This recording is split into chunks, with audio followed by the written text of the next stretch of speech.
الحمد للہ رب العالمین والعاقبۃ للمتقین والصلاة والسلام علی سید الانبیاء والمرسلین اما بعد فاعوذ باللہ من الشیطان الرجیم بسم اللہ الرحمن الرحیم الصلاة والسلام علیک یا رسول اللہ وعلی آلک واصحابک یا حبیب اللہ۔ حضرات محترم، عابدین سی کے چینل پر آج پھر حاضر خدمت ہوں۔ دعا اللہ تبارک و تعالی کی پاک بارگاہ میں آپ سب خیر و عافیت سے ہوں گے۔ آج ہمارا ٹاپک ہے وبائی بیماری سے کیسے بچا جائے، اور جو طاعون جیسی بیماری ہیں ان سے کیسے بچا جائے۔ تو آج ہم حدیث رسول صلی اللہ تعالی علیہ وسلم کی روشنی میں آج ہم یہ سنیں گے۔ اللہ ہمیں عمل کی توفیق عطا فرمائے۔ اگر آپ نے ہمارا چینل عابدین سی کے سبسکرائب نہیں کیا تو اس کو سبسکرائب کر لیں۔ ویڈیو کو شیئر ضرور کریں اپنی استطاعت کے مطابق۔ جب تک ویڈیو شیئر ہوتی رہے گی اللہ تبارک و تعالی ہم سب کو ثواب عطا فرماتا رہے گا۔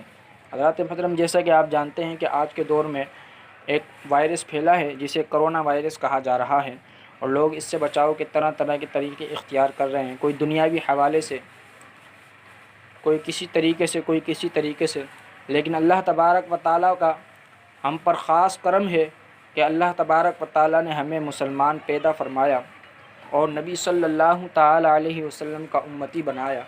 اس کا امتی بنایا جس کے امتی بننے کے لیے نبی آرزو کرتے رہے۔ آج ہم اس کی امت ہیں، اور اس نے ہمیں،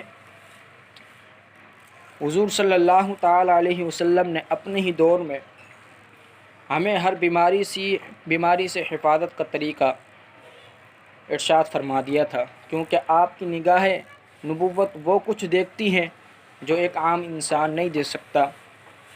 حضرات محترم، امام احمد نے اس کو نقل کیا، اور مشکات اور مصابی میں بھی صاحب مشکات اور مصابی نے اس کو نقل کیا۔ اس حدیث کو حضرت معاذ رضی اللہ تعالی عنہ سے مروی ہے، فرماتے ہیں کہ مجھے نبی صلی اللہ علیہ وسلم نے 10 چیزوں کی وصیت فرمائی۔ فرمایا، رب کے ساتھ کسی کو شریک نہ مانو اگرچہ مار دیے جاؤ یا جلا دیے جاؤ۔ اپنے باپ کی نافرمانی نہ کرو اگرچہ وہ تمہیں اپنے گھر بار اور مال سے نکل جانے کا حکم کرے۔ فرض نماز عمدن ہرگز نہ چھوڑو، کیونکہ جو کوئی دانستہ نماز چھوڑتا ہے تو اس سے اللہ تبارک و تعالیٰ کا ذمہ و ضمان جاتا رہا۔ شراب ہرگز نہ پیو کہ یہ ہر بدکاری کا سر ہے۔ گناہ سے بچو، اور گناہ کی وجہ سے اللہ کی ناراضی نازل ہوتی ہے۔ جہاد سے بھاگ جانے سے بچو اگرچہ لوگ ہلاک ہو جائے، اور جب لوگوں کو وبائی موت پہنچے اور تم ان میں ہو تو ثابت قدم رہو۔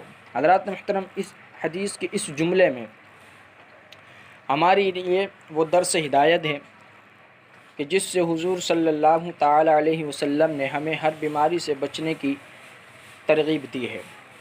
حضور صلی اللہ تعالی علیہ وسلم نے ارشاد فرمایا، اور جب لوگوں کو وبائی موت پہنچے اور تم ان میں ہو تو ثابت قدم رہو۔ حضرات محترم، بڑے افسوس کی بات ہے کہ آج ہم کرونا وائرس سے ڈر رہے ہیں اور مختلف تدبیر اختیار کر رہے ہیں۔ بڑے افسوس کی بات ہے، لیکن کبھی ہم نے اپنے نامہ اعمال پر غور کیا کہ ہم نمازیں کتنی چھوڑ رہے ہیں، فرض و واجبات کتنے چھوڑ رہے ہیں، اور کتنی ہم نیکیاں کر رہے ہیں۔ حضور صلی اللہ تعالی علیہ وسلم نے ارشاد فرمایا، جب تم میں کوئی وبائی موت پہنچے تو تم اس میں ثابت قدم رہو۔ بے شک حضور صلی اللہ تعالی علیہ وسلم نے احتیاطی تدابیر بھی ارشاد فرمائی، اور علاج سے بہتر ہے خیال رکھنا، یہ کر سکتے ہیں، لیکن آج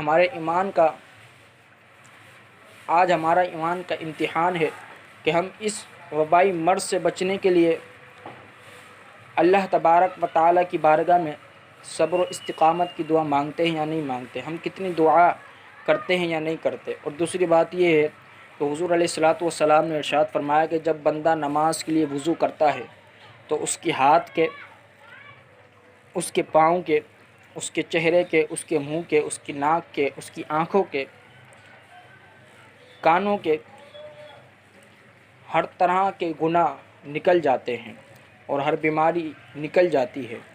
اب پہلی بات تو ہمیں یہ یاد رکھنی ہے کہ نمازوں کی پابندی کرنی ہے۔ اگر اللہ تبارک و تعالیٰ کی بارگاہ میں ہم توبہ کریں گے تو اللہ تبارک و تعالیٰ ہمیں بے شک سرخرو فرمائے گا۔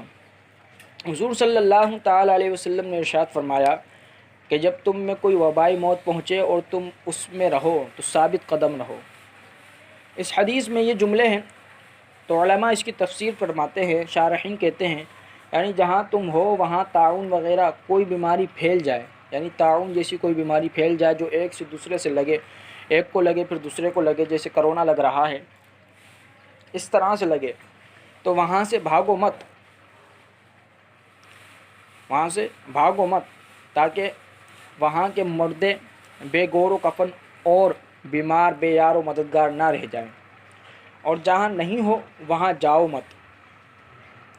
رب فرماتا ہے لا تلقوا بایدیکم الی التہلکہ، اور اپنے ہاتھوں سے ہلاکت میں نہ پڑو، یعنی احتیاطی تدابیریں بھی ہم نے کرنی ہیں اور اللہ تبارک و تعالیٰ کی بارگاہ میں دعائیں بھی مانگنی ہیں، فرض و واجبات کی بھی پابندی کرنی ہے، سنتوں کی بھی پابندی کرنی ہے۔ حضور سید عالم نور مجسم نبی رحمت صلی اللہ تعالیٰ علیہ وسلم ارشاد فرماتے ہیں کہ جو میری سنت سے محبت کرتا ہے اللہ تبارک و تعالیٰ اسے جنت میں میرے ساتھ عطا فرمائے گا، میرا ساتھ رکھے گا۔ اور دوسری بات یہ ہے کہ جو رسول اللہ صلی اللہ تعالیٰ علیہ وسلم کی سنت پر عمل کرتے ہوئے وہی گھریلو کام، کھانا پینا، سونا جاگنا سنت کے مطابق کرتا ہے تو اللہ تبارک و تعالیٰ اس کو ہر بیماری سے محفوظ بھی رکھے گا۔ حضرات محترم، اللہ تبارک و تعالیٰ ہمیں کرونا وائرس سے محفوظ فرمائے اور حدیث رسول صلی اللہ تعالیٰ علیہ وسلم پر عمل کرتے ہوئے اپنی زندگی گزارنے کی توفیق عطا فرمائے۔ کسی شاعر نے کیا خوب کہا ہے، وہ کہتا ہے شکوہ ہے کرونا سے، وہ کہتا ہے بہت ڈرتا ہوں میں تم سے کرونا، خدارا میرے پیچھے مت پڑو نا، ہماری جان لے کر کیا ملے گا، کرونا یار ایسا مت کرو نا۔ یہ شکوہ ہے کرونا سے۔ جواب شکوہ جواب دیتے ہیں، کہتے ہیں اگر اتنا ہی تم ڈرتے ہو بھیا، خدا کی یاد اب زیادہ کرو نا، چلو چھوڑو گناہ اگر ڈر رہے ہو، دل سے خدا کے آگے توبہ کرو نا، اگر تم خوف رکھتے ہو خدا کا تو 5 وقت کی نماز اب پڑھو نا، ہمارے ہی گناہوں کی سزا ہے، معافی مانگو سب توبہ کرو نا، جو دولت جمع تم کرتے ہو غریبوں پر بھی کبھی خرچ کرو نا، عبادت کی تمہیں فرصت نہیں ہے کبھی مسجد میں بھی جایا کرو نا، نبی کا قول ہے صدقہ دیا کرو، یتیموں پر بھی کچھ خرچ کرو نا، اگر بچنا ہے تم کو وائرس سے تو اللہ کے احکاموں کو پورا کرو نا۔ اللہ تبارک و تعالی ہمیں حقوق نسواں کی توفیق عطا فرمائے اور ان پر عمل کرنے کی توفیق عطا فرمائے، ماں باپ سے، پیر و مرشد سے محبت کرنے کی توفیق عطا فرمائے، ان کا حق ادا کرنے کی توفیق عطا فرمائے اور اپنا مال اللہ کی راہ میں خرچ کرنے کی توفیق عطا فرمائے۔ وآخر دعوانا ان الحمد للہ رب العالمین۔